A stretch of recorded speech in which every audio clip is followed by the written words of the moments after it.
Welcome, everybody, to the Leaders in Housing Counseling call. We've got a crowded agenda, lots of great panelists today on the technology question, so we're going to dive right in. Looks like we already have a lot of good participation from your side. So let's start out really quick with the updates. Matthew, what's happening on federal funding? Yep, I'll just say very quickly, not a lot of movement. The one kind of bit of news to report is there were reports yesterday. Chairman Mario Diaz-Balart from the House THUD subcommittee was expressing some frustration that the THUD bill doesn't seem to be going anywhere in the House in the near future. There was, quotes from other folks in the article saying that, there's still optimism that it'll eventually get passed, but it just seems to be on a pretty slow timeline, and that's because there's some somewhat surprisingly, but some pretty strong opposition from some of the Freedom Caucus folks on THUD, which has historically been a pretty non-controversial bill. And then on the Senate side, there's been some talk that, so they're moving groups of, say, 3 appropriations bills. There's some talk that THUD could be in the next round of, they passed one batch of 3, and THUD may be in the next batch of 3. But so that's kind of where things are. It looks like we're on a fairly slow pace towards a conference committee. So that's where things stand. I'll pass it back to you, Bruce. Okay, good. And do you want to talk about the just the financial literacy CFPB letter? Sure. NHRC and along with Unidos US and AFR kind of led an effort of advocates on. So CFPB, I think it's been a dozen RFIs that they've done. It's been a somewhat frustrating thing where, it's been quite burdensome on advocates, but folks have worked together well, and, different folks have taken the lead on different ones of these. So we took the lead along with Unidos US and AFR on one on financial education. A lot of these RFIs, it seems like the purpose has been somewhat to undermine CFPB's efforts. So, our response has generally been to be supportive. So we, talked about what a good job CFPB does in its approach to financial education. Kind of stress the point that there's that financial education should not take the place of other things CFPB is charged with, specifically with regulation and enforcement. Made some suggestions for improvements, so more aggressively kind of steering people towards HUD-approved counseling agencies for more one-on-one counseling. Made some suggestions around language access. So, that was the approach that we took. We submitted the comments on Monday. We did a sign-on that many folks on the call signed on to. We had 162 groups signed on. So that was that. So, also we can note that overwhelmingly the comments were positive and in support of CFPB's financial education efforts. That there were 118, I think, comments submitted altogether, and very few of them were critical. So thank you, everybody, for your efforts there. And one of the things that on these RFIs, usually there's 30 or 40 groups that sign. So nice showing from the housing counseling community that we got over 160.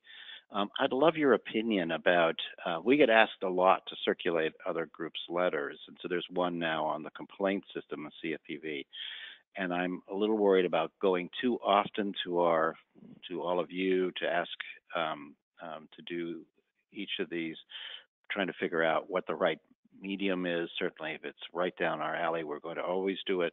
Ones that are in alignment with us, but not necessarily directly related to housing counseling, like complaint, I'd love to do them, but worried that it's asking a lot of your time and attention to do each one of these. So I'd love some feedback about how often we should circulate these kind of things if it's a burden. So quickly, we're going to move on really quickly. So good news on the NOFA front. As I'm sure everybody knows, the NOFA got released. Quite a few of you joined us on a letter on that, and very pleased that happened. We're meeting with Brian Montgomery next week, and Mandy got a team of 10 representing the housing counseling community. Would love to have everybody, but you don't get very many seats at these. So we'll report back on how well that goes. But the idea is to talk about how to more effectively tie counseling with FHA programs, and we'll also try to address this. How do we manage the funding issues when we do FHA work on the pre-purchase, on delinquency, and on reverse mortgage? So tricky conversations, but we have we've had in the past a very good relationship with Brian Montgomery, and we're hoping that this will move some things forward. The other piece of interesting and I think good news is one of our own, Marietta Rodriguez, is now the CEO and president of NeighborWorks America, and I just think this is just great that somebody who has come up through our ranks and has participated in many of our meetings, and we participate in many of her functions.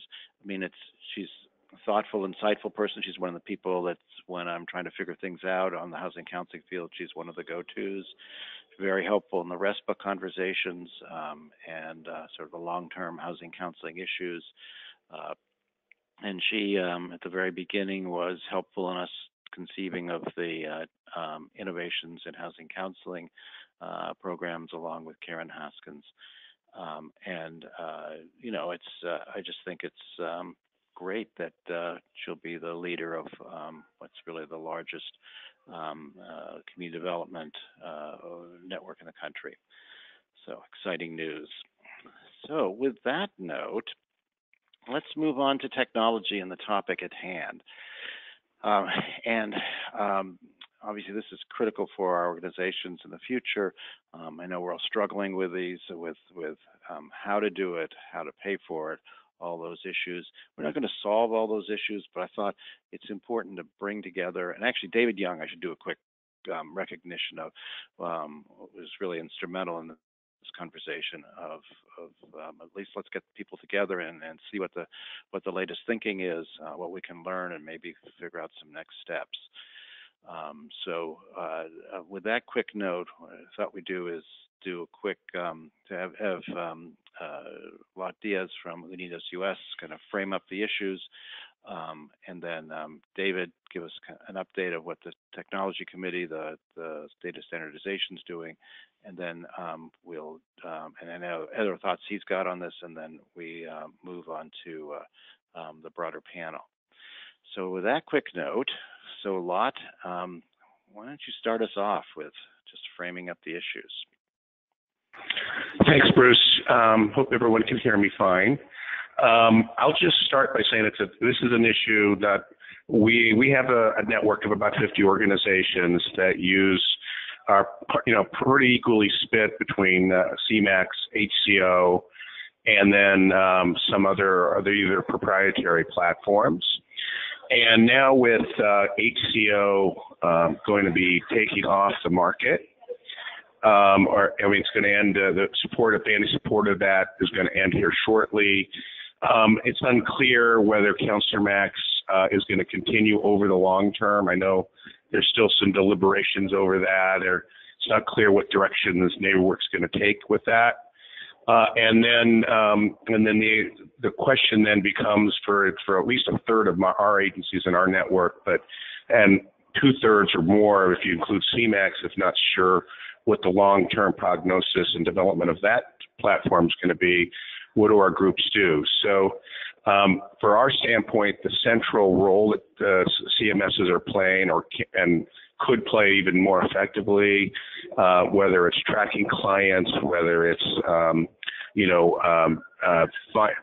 using it to create partnerships, all those tools that are potentially usable or potentially support that work.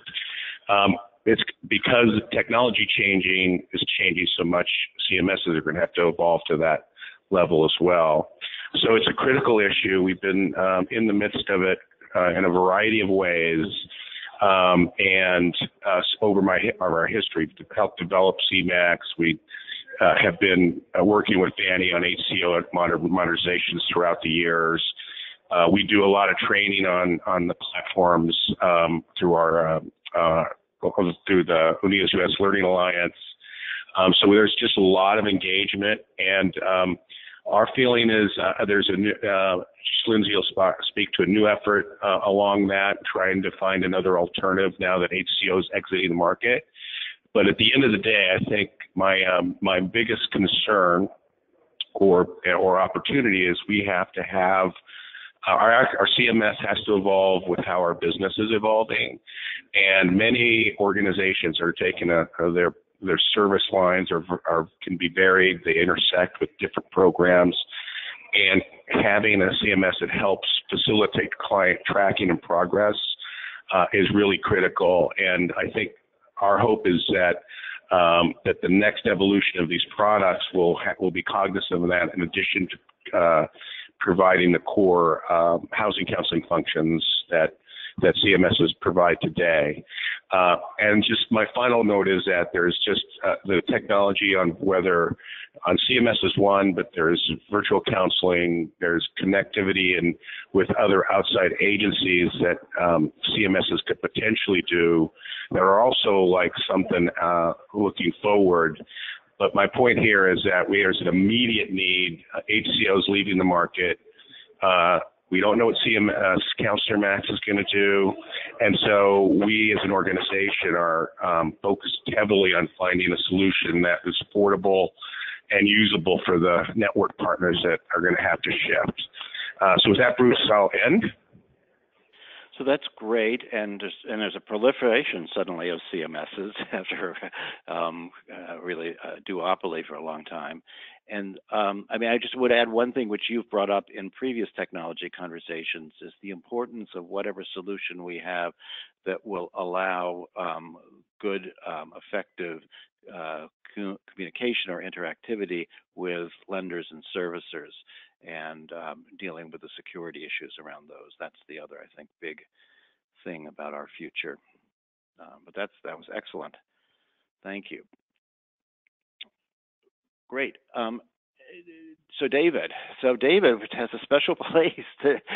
He just became a father and is actually on paternity leave.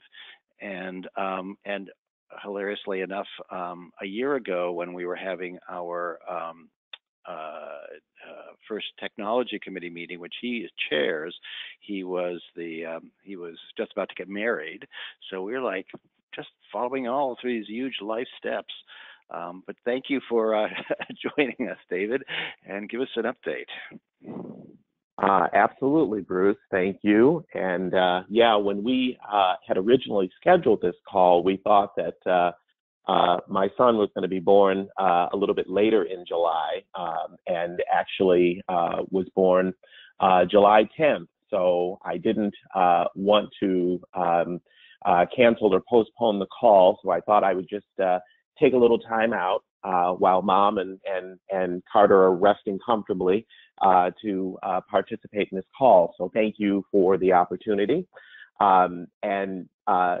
As Bruce and Lot talked about last year at the Leaders in Housing Counseling Conference, we had a discussion about technology and specifically about client management systems and the number of systems that were in the marketplace and the changes that were coming, and what did we need to do as an industry about that? How did we make sure that we communicated with the folks that develop and own client management systems, what data we needed to have in those systems, and then how that information could be shared not only through our industry, but also with the real estate and the financing communities.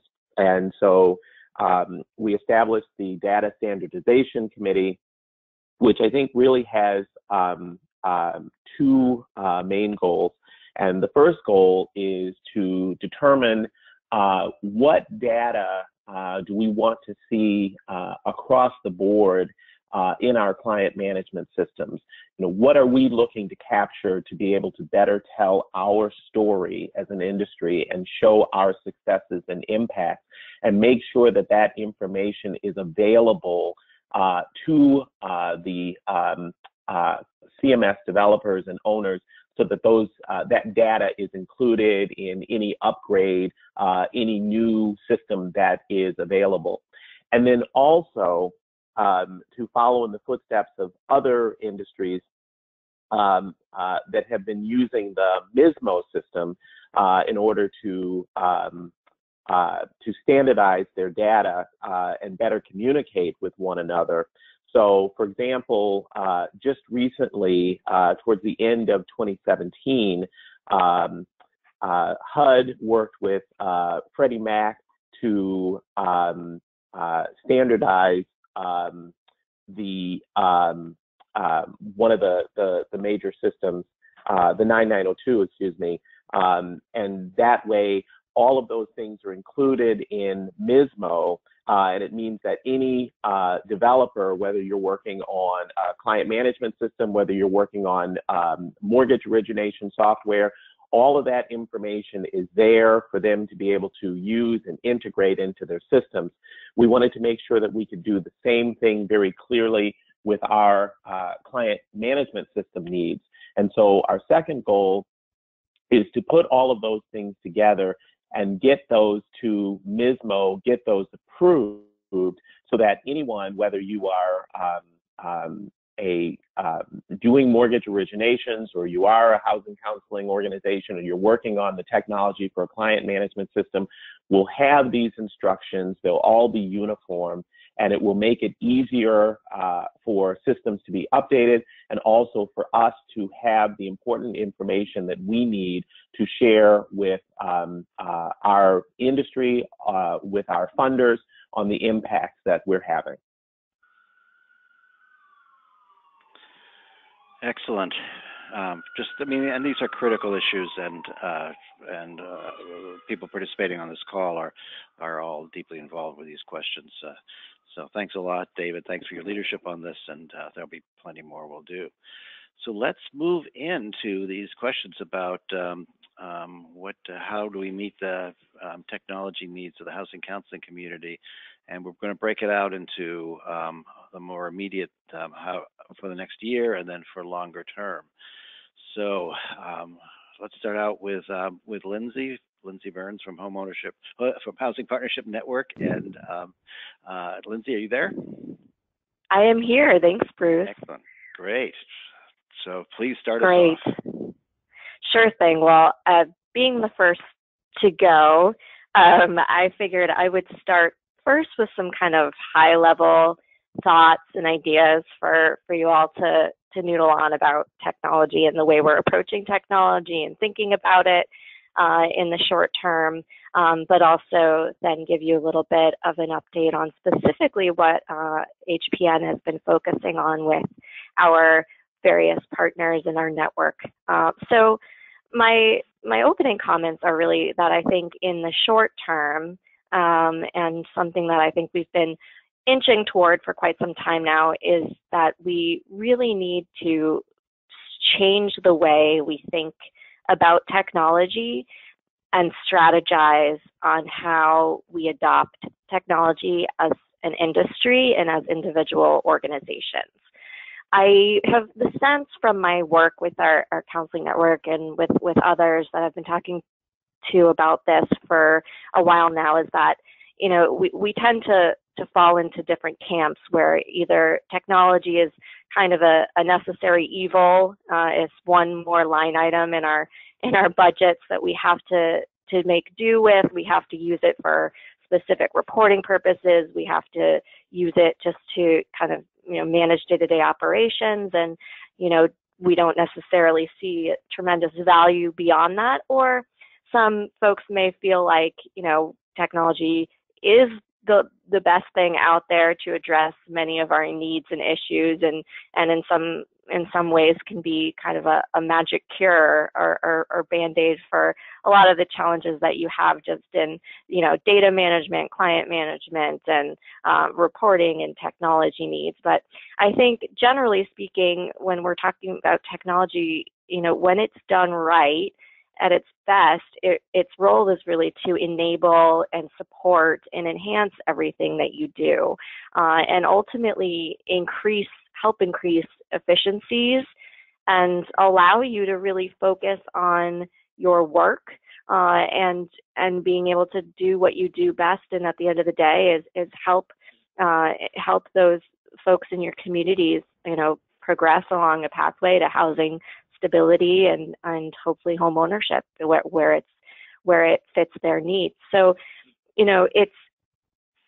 there's really kind of a perception, a shift in perception that we want to try to encourage and in our conversations with folks around the industry in this moment where we are seeing this kind of change in the market around different technology that's available to counseling agencies and in the increasing adoption of technology among our client bases and among agencies where it's really, we're beginning to see that democratization of technology and finding ways to better support it. But, we know, obviously, realistically, there still can be a really steep learning curve when it comes to new technology and new platform adoption and, changing of systems. And, time and time again, it is always a major hurdle for organizations that are going through those types of transitions and can be an incredible investment of time and energy and of course funding. And that's something that we truly recognize is that with this powerful technology it comes a cost and it may when you're looking at your really tight budgets, it feels like how can we really take advantage of the technology that's out there when, we're not even sure where our next, how dollars are coming from to cover the cost of our counseling. So those are all very, very real and immediate pressing concerns that, certainly I can't say right now I have an answer for, but I think that part of it is in this kind of organization-wide and industry-wide shift to really seeing technology and, getting up to speed with the latest and greatest technology that's available to us as an investment in our organizations and in ourselves and really in a longer term vision, which I will speak to in the second half of the questions around what our role is in serving our customers and partnering with our stakeholders. So, HPN working with our several intermediary partners and our counseling network, as well as Fannie Mae and some of our other stakeholders, we really see our role as kind of helping bring the best technology to you as a foundation for your business to thrive and grow and to really be able to try to help make that kind of leap into this new world of of systems and integrations and APIs and all of this really complicated stuff that we want you to be able to take advantage of. So we are in the midst right now of the development. Lindsay? Lindsay, we just lost you here. Can you hear us? Can you? So I think we just got disconnected. So Matthew will work frantically to get this all back again. I'm not sure what happened there, but maybe we'll move on and give Lindsay a second chance in the second round. Shane, are you with us? Yes, I am. Thank you for having me. Excellent. Great. So from eHome America and Impact Pro. So give us your thoughts. Well, thank you. And I would chime in and like to echo a lot of what Lindsay had said, but if I could drill it down, I would say that the housing counseling community needs more immediately would be a better way to manage data, clients, and relationships. So if we could be able to provide a portal to groups and agencies that would help them work on and look at improving their workflow process and be willing to let go of the old way of doing things, expecting different results. So we have to be ready to embrace, again, technology with respect to how you would like to do business going forward and what it's going to be what would you have to do to be able to bring a larger impact on the communities that you serve. And in a lot of cases, we're talking about being open to technology that is going to make your the work that you do more accessible, that is portable and versatile enough for you to be able to change with the changing times based on the initiatives that may be coming down from the government or from your municipality, or maybe a specific initiative that it's only relevant in your area. So with respect to that, in addition to that, having the right tools that make your job easier. So without, taking up the lion's share of the time, that's what I wrote down in terms of notes, and I'd be more than happy to, if there were a question about it, to expand in any of those areas. Great. And actually, that is a good point. So if people have some thoughts and comments, please put that in the question box. Matthew will have a chance to after this round, we'll collect if there are ones before we jump into the next. So let's move on quickly to Nicole Bladzik from GreenPath. Nicole? Hi, thank you. Can you hear me okay? Yes. Sounds okay, well. Perfect. So yeah, I mean, having the opportunity to listen to Lindsay and Shane first, I can probably also echo some of what they said. I really like the way that Shane kind of summarized the whole, we need something that allows us to manage data, our clients, and our relationships. Kind of preparing for this, I reached out to some people at GreenPath and both HPS to get some of their feedback in terms of the needs that they saw. And those were three topics of conversation that came up. The ability to collectively manage our data and really tell the story. I think someone said that earlier, but we really need to be able to demonstrate the impact that housing counseling has on people, and whether that's from a,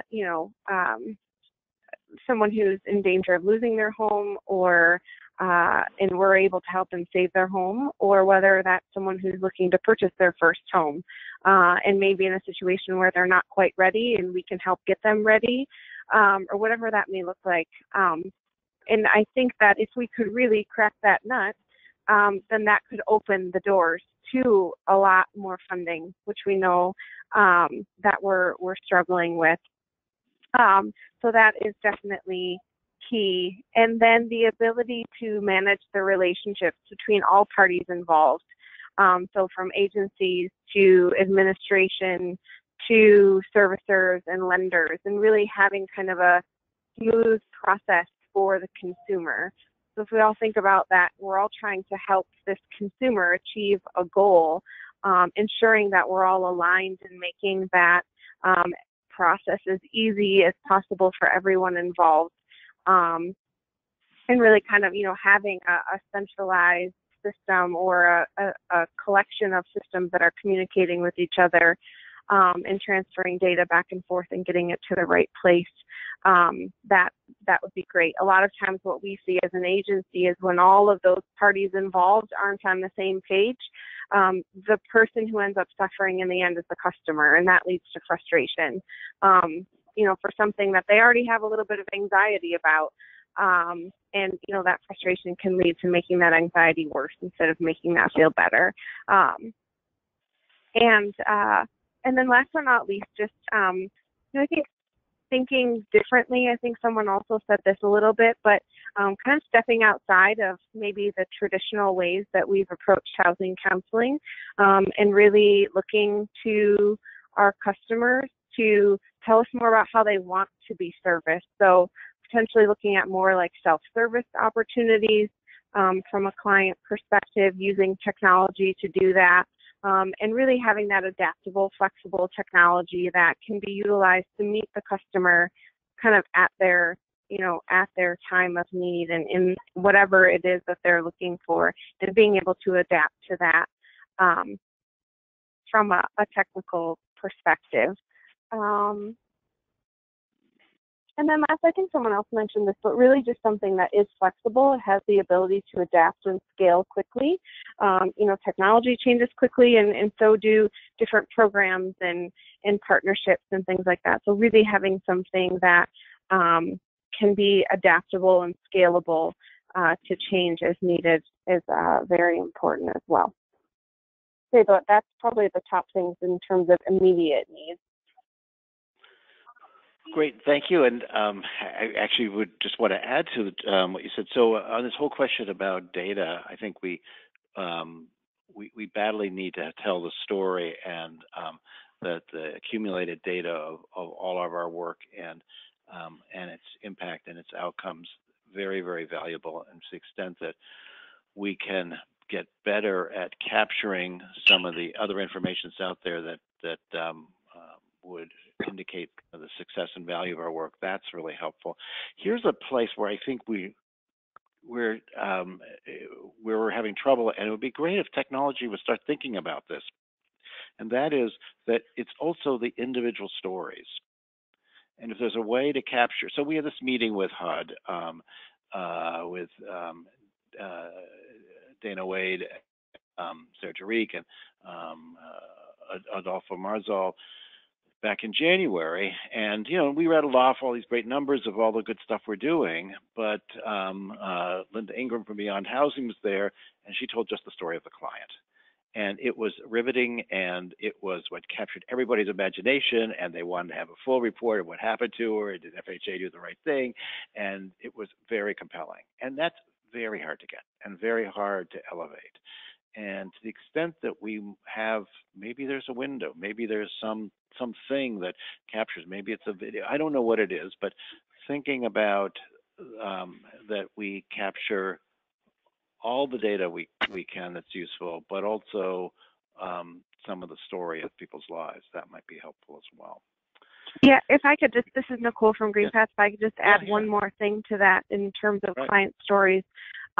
We've had a tremendous success from an actual social media community perspective when it comes to telling stories. So outside of the housing realm, we created a closed Facebook group for our active debt management program customers. And it's a group that they get accepted into, and then from there, it is one big, large community where they are lifting each other up. They're encouraging one another. They're sharing their stories of failure. They're sharing their stories of success. They're answering each other's questions, and they're actually answering them pretty accurately most of the time. But it has been an awesome way for us to capture stories and for also just people to share stories with each other. So we found a huge success in really sharing and then being able to really market those stories at different times as well. So that we've had success with that from that perspective. Exactly the kind of thing we want to have come out of this call. Thank you very much for that. And we've talked about Facebook and its role in promoting the events we've done, and we'll talk more about that as well. I think those are opportunities. And of course, the other one is that the famous millennials have a different relationship to technology and expect to use it, and as well communicate and have these more informal communities as opportunities. So all of that really fits in well, and not to expect that it works for everybody, right? So it's we need to figure out how to make our programs adapt to the broad range of communities. It doesn't have to fit for everybody. Excellent. So Mark Cole from Hope Loanport, who's often been a thoughtful contributor to these conversations. Mark, you with us here? I am. Thank you, Bruce. And I'll take a little bit different tack. I'll end up echoing a lot of this stuff later on, but I think that there's been a lot of concern in the counseling world about the proliferation of systems over the last few years. And I think that that concern is misplaced. I think that we will never find a single platform, a single system that is going to meet the needs and approaches. The analogy that I like to use is it's kind of like churches. Some people go to their church because they like it's very formal. Other people choose churches that are very casual. Other people choose churches because they're issue-oriented or they're mission-oriented about that. And each one of those approaches attracts a unique and different group of people. It's not a zero-sum game where there's where it's like we're going to run out of people who are lost and hurting out there for churches to serve. And so whenever I look at technology and I look at the role of counseling organizations in this space, I don't think that this is a zero-sum game for us. And this level of innovation and creativity that we're seeing in the marketplace right now is really, really good, I think, in the long term, because all of our business models are evolving. There's lots of change that's going on. The main things that we need to see come out of all of this creativity and innovation and allowing counseling organizations and other organizations to pick the platforms that feel most comfortable to them or work the way that they think about how that client engagement ought to work or how that business process ought to work is the data standardization process that David talked about. And I want to say thanks again to him for leading that effort, because as long as we can exchange data between our organizations and between our stakeholders, it really doesn't matter what the CMS looks like.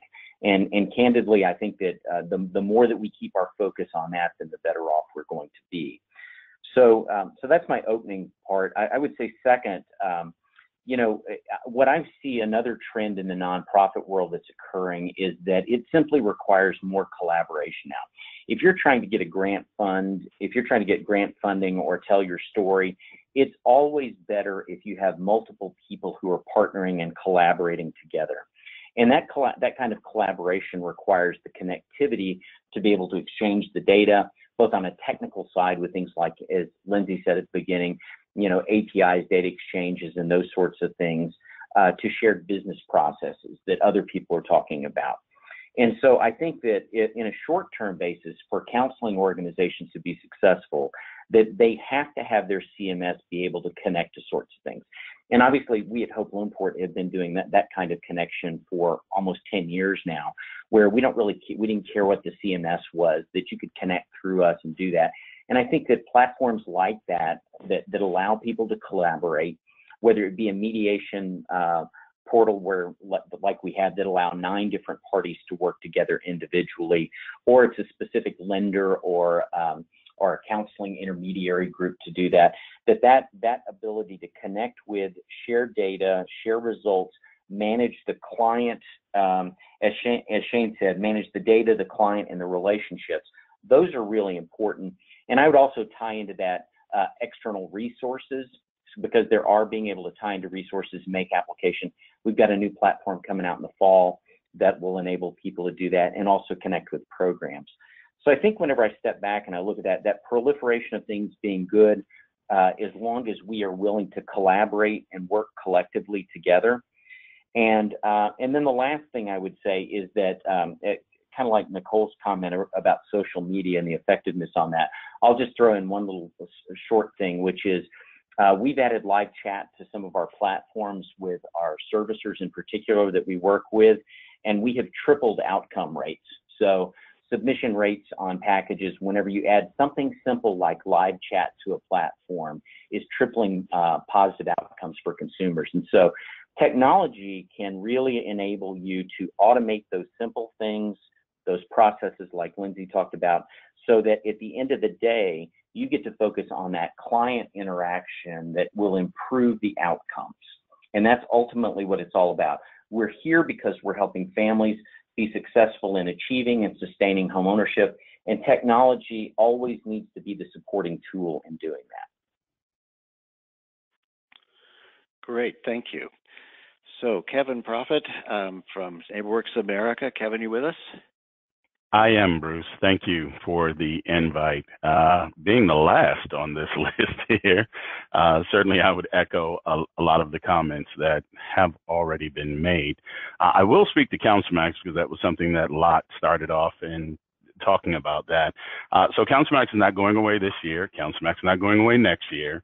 NeighborWorks America has not made a decision what to do about CouncilMax.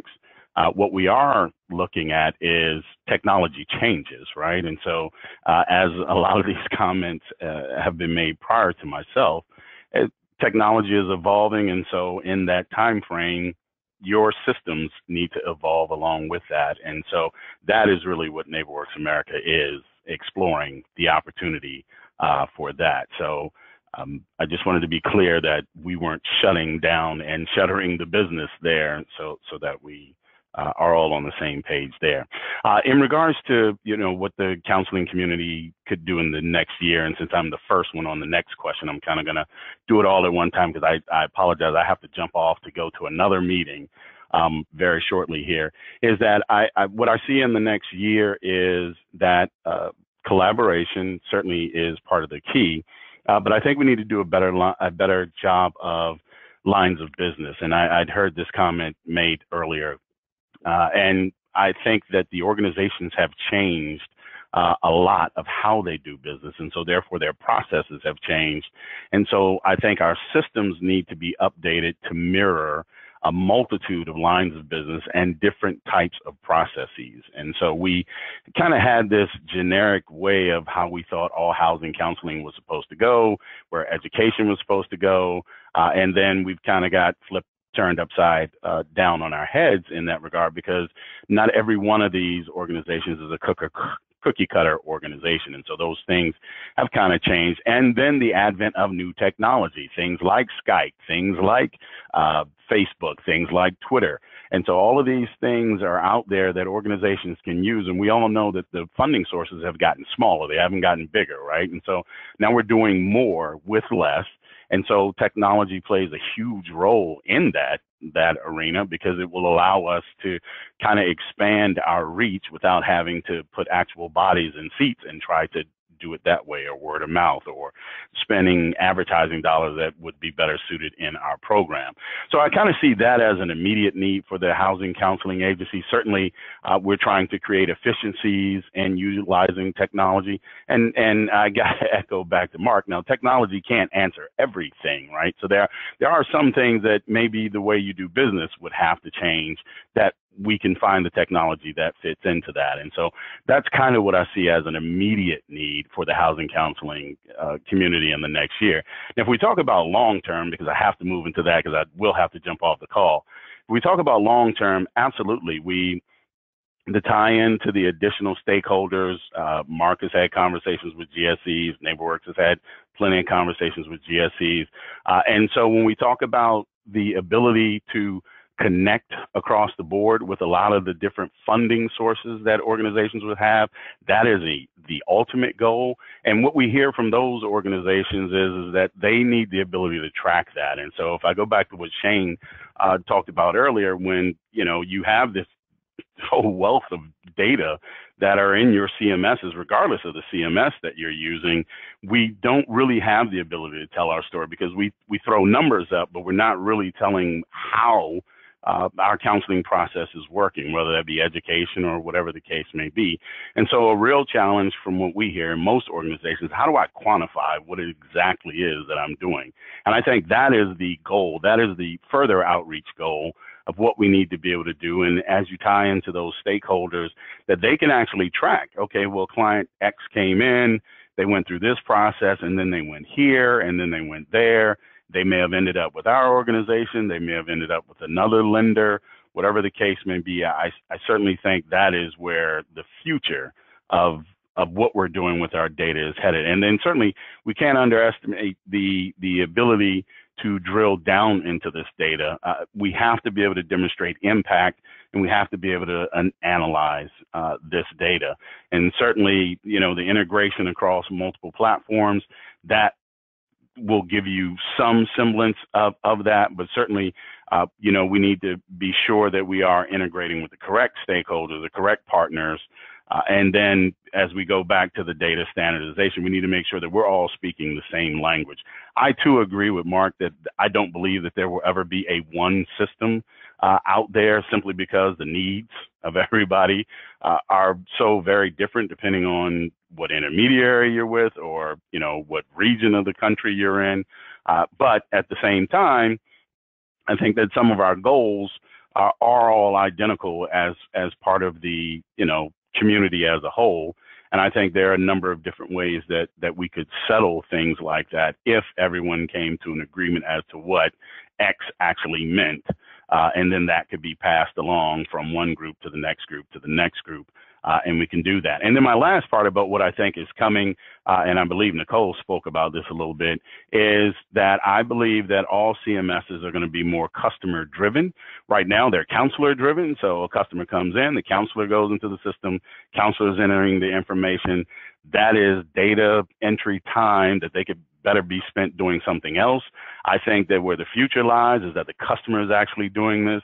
This is an app on their telephone, something they can pull from the Google Play Store or the Apple Store, and they can go in, they can enter their information, they can register for classes, they can schedule appointments with the counselor, they can take a lot of the burden that is already on the counselor right now, they can take that and they can do it themselves, and does two things. One, it makes sure that, they are actively engaged in the process, right? Because you've all counseled clients that weren't really part of the process. You were doing all the work. And then the second part of that is it frees up your counselor. So it's creating an efficiency there in that regard. So, all right, that's my 2 cents on that, Bruce. I thank you all for the time. I am going to have to jump off the call, though, but this is great discussion, and I appreciate the invite. Excellent. Thank you so much. So, Matthew, do we have questions in the queue? Not particularly. There's one specific question about the Fannie Mae Unidos US system that's being developed, and whether it's HCO based or something completely different. What system is it again? Unidos US and FNMA. I'm assuming it's Fannie Mae.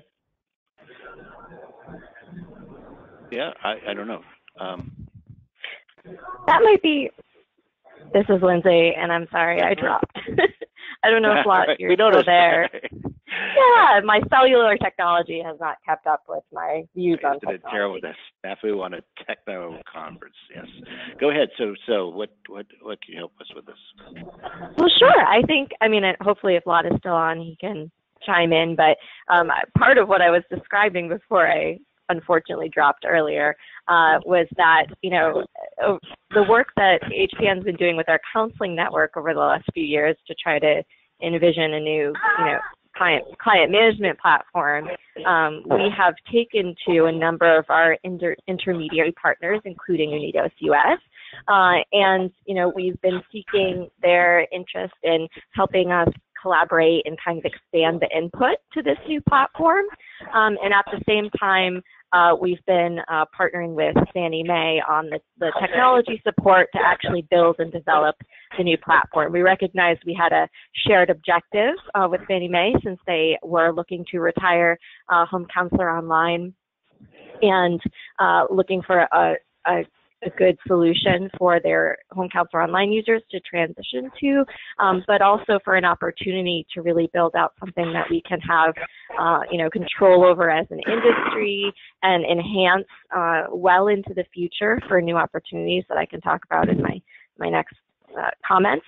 But so the system that's being developed is not an HCO platform. It's an entirely new platform that we are developing as an application on the Salesforce.com software, and we're hopefully going to be able to present to you all soon with Bruce's help on the progress that's being made on that front. We are in the middle of the development of the platform itself. We've begun to share more and more with the HCO user base and with others about what it looks like, but we'll be looking to launch it at the end of this year, and with that, Fannie Mae will be able to help HCO users begin the transition process once this new application is available. So I know, we were really excited to have Unidos US, Home Free USA, Minnesota Homeownership Center, National Foundation for Credit Counseling, and National Urban League agree to help us with this whole effort and to really help us put together a new collaborative organization to represent their networks and our networks and counseling organizations as we kind of tackle these big technology questions. So there's going to be a lot more to come on that front as well. Great. And just the other was a comment going back to the idea of capturing client stories, and somebody said that there's story banking technology there's been some interesting developments and made some suggestions for some innovative technologies for capturing stories. Ooh, that we can like that. Good. Okay, so let's keep rolling here, and we will go over our usual hour so that we can give everybody a chance to give this, and we will certainly be done by the half hour. May not go quite as long as that, as we see, but let's dive in. So, and Kevin was kind enough to cover both bases on his. So, the conversation here is about what are the longer term needs for our community. And Mark, you're up. Mark Cole. Okay, so let me echo again Kevin's comments about self-service being really critical, I think, in this next part of the world, and the ability to document outcomes and impacts being incredibly important. And all of us as an industry being able to tell that story is really important, which is why I'll go back to data standardization being really critical in all of that. So regardless of what CMS you're on, we should all be able to tell that story. And those of you who know me well, I've always talked about if we had a national database where we could provide this research for research purposes, where all the data elements were standard, I think that would be one of the more impactful things that we could ever do for our service sector, is being able to say, we know that these data elements are there, and then we have the academic or the regulatory community look at it, be able to document exactly what our success looks like. So I think that those are things that Kevin's touched on that I would echo as well. I have two thoughts here that I would like to say. First of all is that, one of the interesting things that's happening right now is that people are pivoting back to the front end on the work that they're doing, because that's where the money is. But I think that as CMS providers look at this, and as they think about this from a collaboration standpoint also, that what we are really evolving back into, as the pendulum swings back and forth, is a full cycle, full service kind of platform. And so I know with HLP and Hope Loanport, we now have pre-purchase modules, we have post-purchase modules, we have things that are not the standard loss mitigation, we have tools that help people improve their credit, get pre-purchase preparation programs, a whole sorts of things like that, so that everyone, I think now in their CMSs, is that innovation and creativity that's being unleashed is now really helping us have a full cycle and a full set of stuff from origination through servicing through the final disposition of a property. So people are looking at things like budget and credit counseling to prepare all the way through reverse mortgages. And I think that's a really good and healthy thing. And so as counseling agencies evaluate their systems, I encourage them to think about full service, full cycle, because the funding will always flow to where the need is based on where we are in the market cycles. But if you can do all of that, then I think it makes you relatively recession proof to be able to flex your people across different systems as funding flows to different places.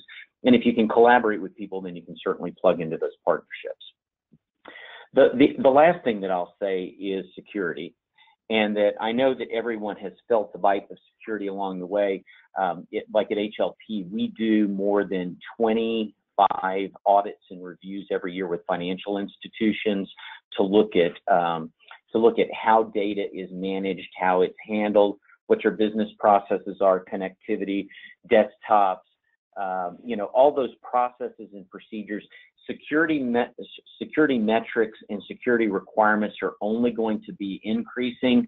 And that's where, so long term, I think counseling organizations that, I think Lindsay said it well, some of us like technology and we enjoy playing with it. We like it, how it helps us solve problems. Other people, it's just a tool in the box or it's a necessary evil. But I think wherever you fall in that spectrum, you're going to invest a lot more in technology security as you go forward in the coming years. And our recommendation at Hope Loanport has always been to partner with people in cloud-based services that enable you to meet the security requirements through them doing it. That's one way that the industry can save a lot of money on security efforts and cost as they do things like that. So be prepared. Security requirements are going to get worse. And if you don't partner with somebody like that, a lot of small and mid-sized agencies are not going to have the opportunity to partner on programs where those security requirements are high. So meet your security requirements through the technology provider that you choose, make certain that they meet all those high standards, and then that opens up the world to let you focus on working directly with those consumers who need help. Good, thank you for that. So Nicole? Yes, so I will echo the security piece. That was on my list to talk about too, but I anticipate the same, security requirements becoming stricter, more stringent, and that being costly in order to comply with those. The other couple things, I mean, I talked a little bit about self-service already, so I will also echo that. I think that it's definitely an opportunity to really have, from an agency perspective anyway, have our counselors focusing on the most important piece of our sessions in terms of really that rich discussion around what options are available, and really then taking the opportunity to, provide technology where maybe it is just more data gathering or utilizing things like chat to answer quick questions and things like that. So I think that that's definitely a direction. I also think, looking at the opportunity to provide products and services that may or may not need people interaction and what that might look like. Adapting technology, obviously, to be able to be mobile friendly. Everybody uses mobile phones these days for everything. And so really needing to make sure that whatever technology we put out in front of clients will meet those requirements in terms of how people are interacting today and will be interacting in the future. And last but not least, I don't think we've talked about this too much, but one thing that we're really noticing kind of as we explore technology opportunities is that, we as an agency may not necessarily have the means to be able to produce the technology ourselves. So really looking for opportunities to partner with fintech, other maybe for-profit organizations that are a technology company who may have a similar mission to ours, but really looking for those strategic partnerships that can help us to get to where we want to be from a technology perspective that we may not have the means to do ourselves. So, we're really trying to approach things with the element of we may not achieve this on our own, and that's okay. Because in the end, the consumer is really who we're trying to help. And if a partnership can help us do that, then we're 1,000% open to that. So I think one thing just to think for all of us to think about is that we may not be able to do this on our own. And there are other people out there who have, solved these types of technical issues. And how might we work together to achieve what we're trying to achieve? Is something else I think to just be mindful about and to think about.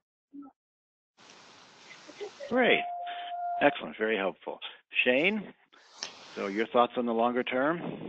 Long term, and because I travel the country and have been in a lot of the agency counseling agency offices and deal or interact with counselors on a day-to-day basis, there is an express need from my perspective for functionality and the right delivery model. And I wanted to echo Nicole's comments. I agree. There is not one solution. I do believe that sometimes the best idea or the best strategy is a borrowed one, but I also think that we need to understand the value proposition, which is building better communities through the services that you provide and how you can communicate that to your stakeholders, again, with the right delivery model. So we, in the long term, what the industry needs is understanding what the right tool, or the right CMS, or the right CMSs may be to help communicate that and how they document and capture it. So again, I believe in saying less than more and giving others an opportunity to kind of expand on that. But what Kevin said earlier was right on point. What Mark said, what Nicole said, and what Lindsay has said earlier, they're spot on with that. But again, understanding that value proposition and how they can actually deliver that is key in terms of understanding the long-term needs and how they can apply that to help drive better outcomes for the communities that they serve. Excellent. Sounds good. So let's see. Lindsay, you've been leading up to this point, so would you like to close it out? I will try to close it out. I feel like I should end on a really exciting note, because this has been a really exciting conversation. And I think that obviously what we're hearing from everybody, and I would echo, is that we clearly share so many of the same goals and objectives and thoughts about where technology is going in our industry. And that's a really good thing, because that means that, you know, collaboration is not so much a matter of, you know, the shared vision, but just the, you know, the ability to navigate the systems and the businesses and the relationships we all have and truly make that happen. So I just had a few points. And again, I don't think there's anything here that's really, truly revolutionary from what others have said, but just to wrap that all back up is, you know, first on this idea of the proliferation of systems. And I think, you know, I will not necessarily come down on one side or another in saying that there's always going to be many, many different products, or there isn't. But I think that, you know, we have to recognize the position that we're in and really think about the different directions that we can take when it comes to managing all of these systems and what the user experience is like. I think that there's opportunity to really figure out how to marry the need for some level of standardization and universality and scale with, you know, customization and flexibility, because there is no one size fits all model for counseling agencies. So I think the data standardization work that you all are spearheading with David in the lead is going to be a really helpful piece to that, because if we are all working from the same core set of data, it'll make that kind of standardization and universality that much easier to achieve, even if we do have different systems. But I think there may also be an opportunity in hearing from the others on the call today that we can find a way to truly partner and leverage the best of what each different product kind of brings to the table. And maybe that means through some different kinds of connectivity and different integrations or you know, different real business partnerships to tie together the different technology products. I know, you know, with Hope Loanport, you all have, and Mark, you all have done a great job of being able to make the Hope Loanport services available to any different CMSs that may want to integrate with it. I think that's really a great model for us to always think about as we're talking about, you know, the different types of technology we're using and the different products specifically we're using. It makes me think that, you know, there is possibly a need for some kind of a technology body for the industry that represents this kind of collaborative approach to working with all of our technologies, where you know, folks who are working in this space can kind of come together and think strategically about what that would mean and how we can create efficiencies and for ourselves as well as for the customers that we're serving. And by customers in that context, I mean the counseling agencies who are ultimately using the products.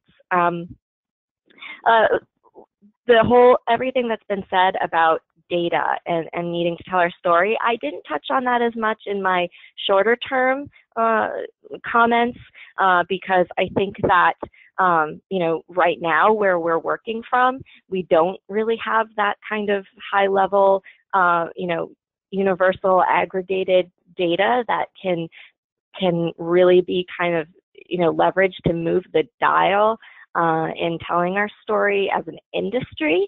I think that there's some really cool things like Nicole was talking about that folks are doing on an agency level to kind of really prop up the customer story and bring the focus back to the customer. I think with the more we can do together as an industry on collecting the data and trying to find a way to standardize or aggregate and represent the body of work of housing counseling agencies, the better we'll be able to tell our story, and the more we need to keep doing that. A lot of these things that we need to do in the long term are the same things that I think we need to do in the short term, because technology constantly evolves. A lot of those same needs are still going to be there. We just need to be strategic and prepared to address them. But lastly, I think the other big one that I really liked hearing about was, the role of technology in partnerships and in collaboration with consumers on the front end and with our stakeholders. So one of the big visions that we have for the platform that we're building specifically is the opportunity to potentially create a mechanism for better partnerships with stakeholders and consumers, and really creating that role for housing counseling agencies that's standardized and integrated into the experience for the end consumer. So with a technology platform where we can track the experience of the consumer from their first contact with the counseling agency through to, for example, closing on a mortgage or modifying a mortgage, we can be able to bring to our stakeholders the data and the confidence to truly see the value that's being added, and to be able to incentivize that reimbursement or fee for the work that counseling agencies are doing. So we're going to be working over the next year to try to sketch out a vision for what a technology-powered marketplace for counseling agencies, consumers, and lending partners might look like. We think that there's a lot of work that's being done in the fee-for-service space, conceptually and across the industry, about how we can encourage more fee-for-service partnerships and how agencies can pilot new and different initiatives with different partners on fee-for-service. But with a sophisticated technology platform, we think there's really something pretty revolutionary that can be created there, in the same way that mainstream industry has done this in other respects. For example, when you think about technologies like Home Advisor, where they're connecting the individual to a network of, different providers for housing needs, for specifically around construction and rehabilitation. But there's a model out there that there's no reason why we can't tap into it with all of us collectively working together. So that's the big vision for the longer term. I think that it'll take a number of gradual steps to get there, and we're definitely really interested in collaborating more with the other technology providers and leveraging what we all are doing new or different and particularly well, and finding a way to maximize all of our contributions to help counseling agencies do their work and efficiently and effectively, and be happier on a day-to-day basis, knowing that you're serving consumers with all of this investment in technology. Excellent. And I think it's an intriguing idea about some technology body that can sort this out. It's a neutral something. That would be very helpful in all this to move the collaborative elements forward while organizations still have competitive opportunities. So that's interesting as well. And I love this idea about the technology marketplace to try different fee-for-service arrangements. And I know that servicers were reluctant to fund counseling agency activities on the modifications because of the difficulties of billing and contractual, and that might be a way to get around some of those. in our area. So, well, so we've covered an awful lot of ground. So, David, I didn't prep you for this, but do you have a few closing remarks you'd like to make? David had to drop off. Okay. So he had other responsibilities, so I didn't know that. Okay, great. Thank you. So this was excellent. And Lot, do you have any quick thoughts you want to have before we hang up? Okay, we'll move on here. One quick point: we're going to have next week. We're not going to have a call next week. It's going to be in 2 weeks, and it's going to be on the CMS program that the eHome America people have developed. And we will also do a rundown on or plan on doing a rundown on the Inland Empire event and what worked and our outreach and experience there and what we're learning in the process of doing these. So hopefully it'll be a good twofer, and that'll be in 2 weeks, not next week. And then on August 2nd, we will have the Grounded Solutions people, the Shared Equity and Land Trust people to really step back and take a look about long-term affordability issues and some of their pioneering work. I think it should be a very good policy conversation and fit into our concern about long-term home ownership rates. And then we will skip the second August one to let you have a summer vacation, and we might even take one as well. And that's all good. Quick reminder, if you haven't joined the National Housing Resource Center, please do. We're going to continue the fight for all the stuff that that you're working on, and we want to be close and responsive to what you're doing. We have had a wonderful surge in memberships this year, and would love to get a few more faces. And certainly, if you want to take advantage of the discount on credit reports, that's good as well. But with that quick note, thank you, everybody. Thanks to the panel, and we will we'll talk in 2 weeks. Great. Bye.